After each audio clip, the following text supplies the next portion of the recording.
Hi, it's Kip K from Make Magazine, back with part 2 of our weekend project, the Cosmic Nightlight. Now, this project took a little bit longer than expected, mainly because of the drying time of the epoxy on this really cool light project. So if you missed last week's, there's a link along with this video where you can watch last week's video and get caught up to speed. There's also the PDF that you can take a look at.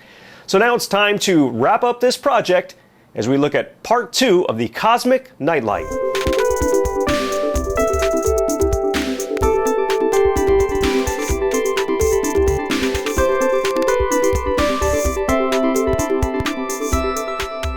We pick up part 2 with finishing up our LED assembly.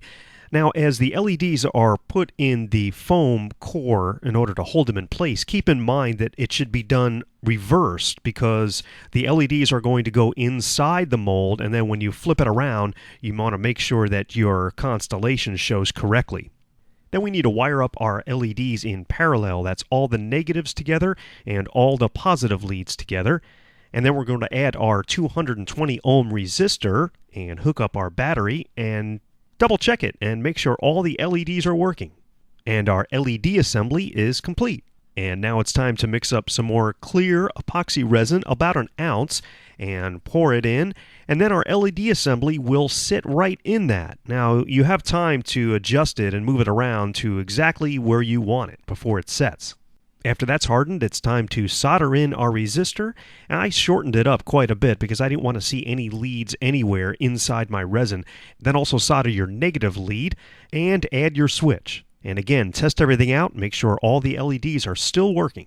Now, our final layer of epoxy resin is dyed black, and that's so you don't see any of the LED leads or any of the components through the back side of our Cosmic Nightlight. I also added a bunch of different colors of glitter to it as well. So fill that up and let that harden completely.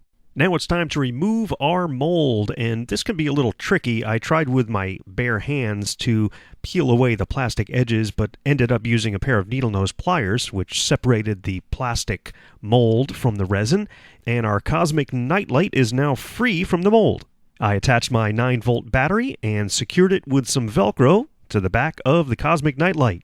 So something kind of unexpected happened with our Cosmic Nightlight. Now, if you take a look at the LEDs here, these are RGB color-changing LEDs, but they're not changing colors smoothly. And what's happening is there is a spike in voltage, and because of the multiple load of all of the LEDs, some are coming on and going off, and then they're flickering rather than fading smoothly from one color to the next. So kind of a cool effect that was unexpected, but works out just fine for this project. So we'll see you next time with another weekend project.